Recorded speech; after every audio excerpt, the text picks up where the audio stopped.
तो दोस्तों स्वागत है आपका हमारे आज के इस वीडियो में, जहां पर मैं आपको बताऊंगी कि अगर आपके सीटेट का जो आपका आंसर आपने मिलान कर लिया, उसके बाद अगर आप पास होने से 1-2 नंबर या फिर 3 नंबर रह जा रहे हैं, तो आपको किन किन क्वेश्चन को चैलेंज करना है जिससे आपके नंबर बढ़ सकते हैं। यानी आपके भी, अगर आप जनरल हैं तो आप 90 ला सकते हैं, या फिर अगर आप ओबीसी में हैं तो फिर आप अपने नंबर ला करके आप भी पास वाला रिजल्ट ले सकते हैं। कहने का मतलब कि देखिए, आपको अच्छे से पता है कि जूनियर वालों की वैकेंसी आ गई है, और अगर आपके 90 मार्क्स नहीं होंगे या फिर ओबीसी वालों के 82 मार्क्स नहीं होंगे तो आप उस सुपर टेट के एग्ज़ाम में बैठने से रह जाएंगे। तो बेहतर है आप भी देख लीजिए अच्छे से। अगर आपका कोई ऐसा है क्वेश्चन जिसमें कि आपको लगता है कि हमें चैलेंज करने से 1 नंबर हमें मिल जाएगा, तो आपको चैलेंज उसे कर देना चाहिए। मेरी तो यही सलाह है। और आज की इस वीडियो को आप फुल देखिए। अब मैं इस वीडियो में आपको पूरा बताऊँगी। अगर आपने के प्राइमरी में प्रॉब्लम है या फिर आपके जूनियर में प्रॉब्लम है, तो ऐसे कौन कौन से क्वेश्चंस हैं जिनको आप अगर चैलेंज करेंगे तो आपके मार्क्स बढ़ सकते हैं। सबसे पहले मैं प्राइमरी वालों का डिस्कस करूंगी, उसके बाद में जूनियर वालों का डिस्कस करूंगी, और मैं ये आपको ये भी बताऊंगी कि आपको चैलेंज करना कैसे है। ठीक है, तो चलिए वीडियो को स्टार्ट करते हैं। सबसे पहले तो मैं आपको ये प्राइमरी वाले की तरफ लेके चलती हूँ। प्राइमरी वाले देखिए, आपका ये क्वेश्चन आ रहा है, इसमें काफ़ी ज़्यादा लोग विवाद कर रहे हैं कि ये जो बहुबुद्धि का सिद्धांत है ये किस बात पर जोर देता है। बुद्धिमत्ता की विभिन्न दशाएं, बुद्धिमत्ता में कोई व्यक्तिगत विभिन्नताएं नहीं होती हैं। बुद्धि लब्धि केवल वस्तुनिष्ठ परीक्षणों द्वारा ही मापी जाती है, या फिर एक आयाम में बुद्धिमत्ता अन्य सभी आयामों में बुद्धिमत्ता निर्धारित करती है। ठीक है, तो अगर आपको इस क्वेश्चन में ऐसा कुछ लग रहा है कि अगर इसमें आपको सही नंबर मिल गया तब तो ठीक है, लेकिन अगर आपको इस क्वेश्चन में नंबर नहीं मिला है तो आप अपना तर्क दे सकते हैं। तर्क आप अपना दे दीजिए। और आपको ये भी पता है कि आपको एक क्वेश्चन के पीछे 1000 रुपये लगने वाले हैं। लेकिन अगर बात है 1-2 नंबर की और आपको अपने ऊपर ये विश्वास है कि हमारा तर्क सही है, नहीं यही वाला आंसर सही होगा, तो आप इसको लोक सेवा आयोग तक पहुंचा सकते हैं। अब वो आपका आंसर देखेंगे, अगर आपका तर्क सही होगा तो आपका नंबर बढ़ भी जाएगा। इसलिए मेरी ये सलाह है, अगर आपको लगता है कि आपका तर्क सही है तो आप इस पर दे सकते हैं।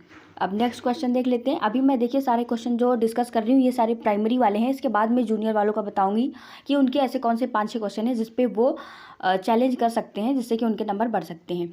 यहाँ पर एक क्वेश्चन इस तरीके का है कि गणितीय पाठ्यक्रम के संबंध में शुद्ध कथन को पहचानिए। तो देखिए, बहुत सारे लोग इसमें कंफ्यूज हैं कि नहीं ये वाला सही है, नहीं ये वाला सही है, ये वाला। अगर आपका सही है तब तो ठीक है, अगर आपका इसमें नंबर नहीं मिला है तो आप इसमें सही तर्क दे करके इस क्वेश्चन में भी नंबर ले सकते हैं, क्योंकि ये भी विवादित क्वेश्चन चल रहा है। आप ये देख लीजिए, क्वेश्चन पढ़ लीजिए या फिर इसका स्क्रीनशॉट ले लीजिए। ये आपका सेट के का 42वां क्वेश्चन है। अगर आपका सेट के है तब तो मैच कर जाएगा, वरना अगर आपका सेट कोई और होगा तो आपको इसे ढूंढना होगा। और अगर आपने एग्जाम लिया तो आपको पता ही होगा ये क्वेश्चन कहाँ है। अब चलिए दूसरा क्वेश्चन देख लेते हैं। एक क्वेश्चन ये है, इस पर बहुत ज़्यादा लोग विवाद कर रहे हैं कि मुस्कान ने परिवहन में डीजल वाहनों का उपयोग निषिद्ध होना चाहिए विषय पर एक वाद विवाद का आयोजन किया। मुस्कान के द्वारा इस विषय पर कक्षा में वाद विवाद के आयोजन का क्या उद्देश्य है?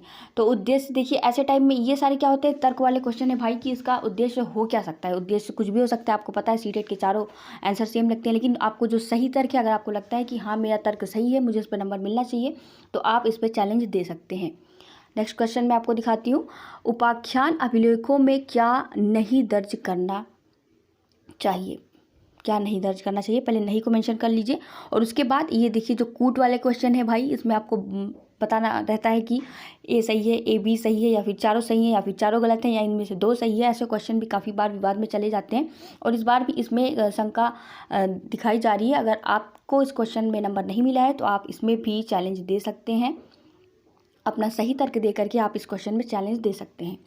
अब आ जाइए, ये है 74 और यहाँ पे है नीचे दिया गया कौन सा मधुमक्खियों और छत्तों में छत्तों के विषय में सही नहीं है। देखिए ये क्या है, एक ये आपकी 4th में बुक, 4th या 5th क्लास आई थिंक, उसमें बुक है, उसका एक कहानी है जो कि आपकी चलती है प्रारंभिक स्कूलों में। तो उसमें एक चैप्टर है, तो उस बुक से आप मिलाइए और आप अपना देख लीजिए कि इसका सही आंसर क्या होगा। एकदम सही आंसर फाइंड करिए, उसके बाद आप इसमें चैलेंज दे सकते हैं। क्योंकि इसमें क्या हुआ है कि सीटेट में एक वर्ड की, एक शब्द की बहुत ज़्यादा कीमत होती है।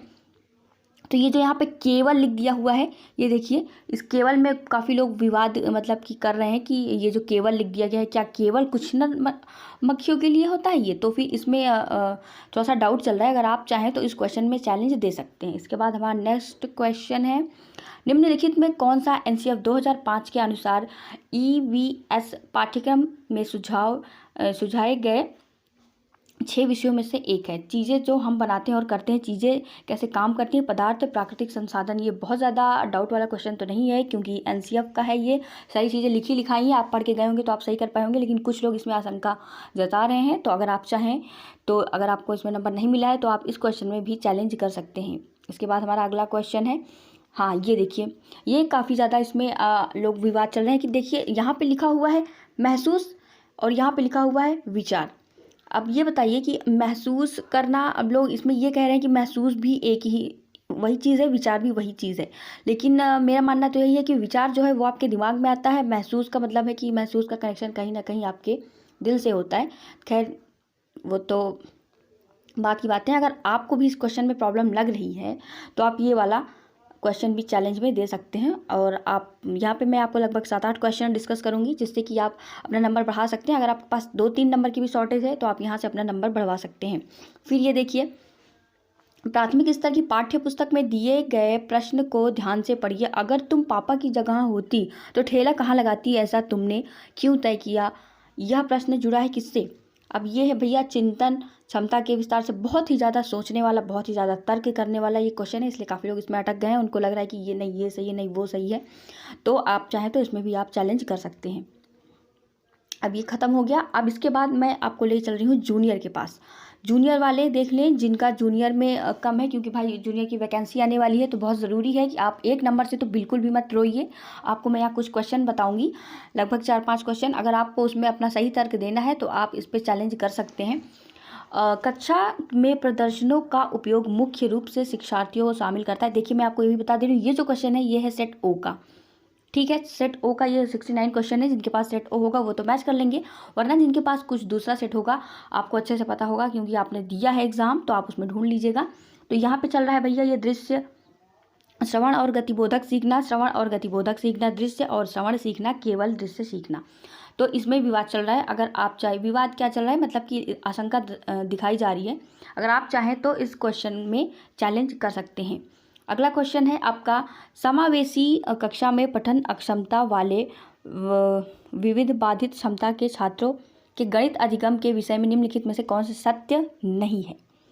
तो इसमें काफ़ी ज़्यादा भाई ये हो रहा है कि कौन सा सही होगा कौन सा नहीं सही होगा। ये सारे क्वेश्चन थोड़ा डाउट में चल रहे हैं। बहुत सारे बच्चों का ये कहना है कि नहीं इसमें ये सही होना चाहिए, उसमें ये सही होना चाहिए, या फिर आयोग की तरफ से जो आंसर किया है उसमें थोड़ा सा गलत दे दिया। वैसे तो सीबीएसई वालों ने बहुत सही आंसर दिया है, बट उसके बावजूद अगर आपको लगता है कि हाँ भाई कुछ इसमें लोचा है तो आप दे सकते हैं उसमें चैलेंज।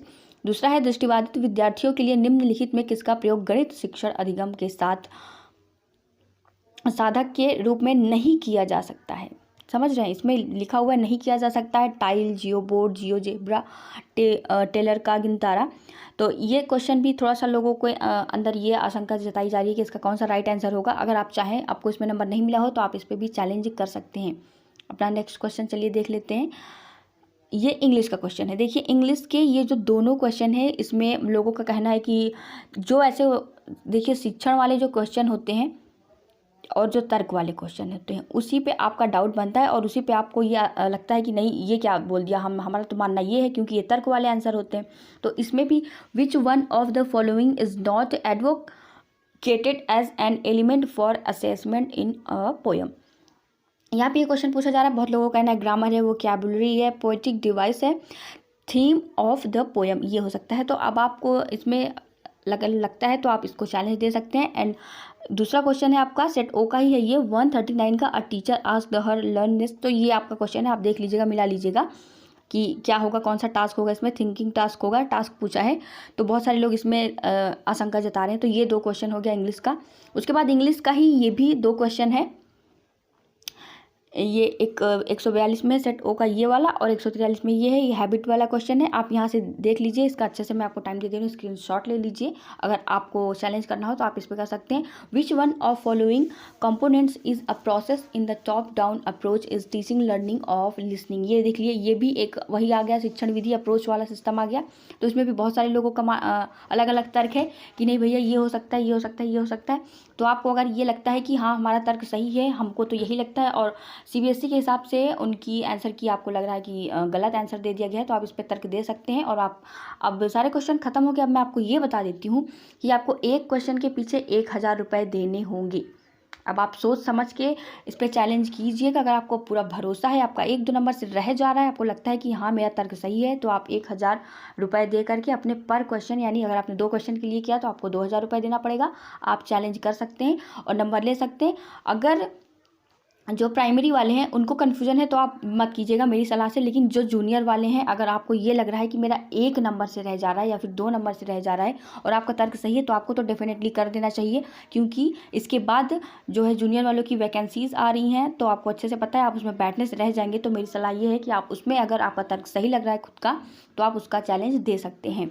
और क्या चैलेंज करना कैसे है, इसके ऊपर मैं अभी शाम तक वीडियो अपलोड कर दूंगी। एंड ये मेरी वीडियो कैसी लगी प्लीज़ मुझे कमेंट में बताइएगा। और अगर आप लोग, हाँ आप लोग के लिए मैं एक चीज़ ये भी बोल दे रही हूँ कि जिन लोगों को लगता है कि हाँ इस क्वेश्चन में प्रॉब्लम है, इस क्वेश्चन में प्रॉब्लम है, तो आप लोग कमेंट कर दीजिएगा। मैं उसका स्क्रीनशॉट लेकर के अपने कम्युनिटी में पोस्ट कर दूँगी, ताकि बाकी लोगों को भी हेल्प हो सके कि हाँ हमें इस क्वेश्चन में जो है चैलेंज करना है। ठीक है, तो इसी के साथ हम अपना ये वीडियो ख़त्म करते हैं दोस्तों। उम्मीद है आपको काफ़ी हेल्प मिली होगी। जल्दी मिलते हैं अपनी नेक्स्ट वीडियो में, जहां मैं आपको बताऊंगी कि चैलेंज करना कैसे है, आपको पैसे कैसे देना है, कैसे आपको करना है चैलेंज, अपना क्वेश्चन सेलेक्ट करना है और ऑप्शन कैसे सेलेक्ट करना है। ठीक है।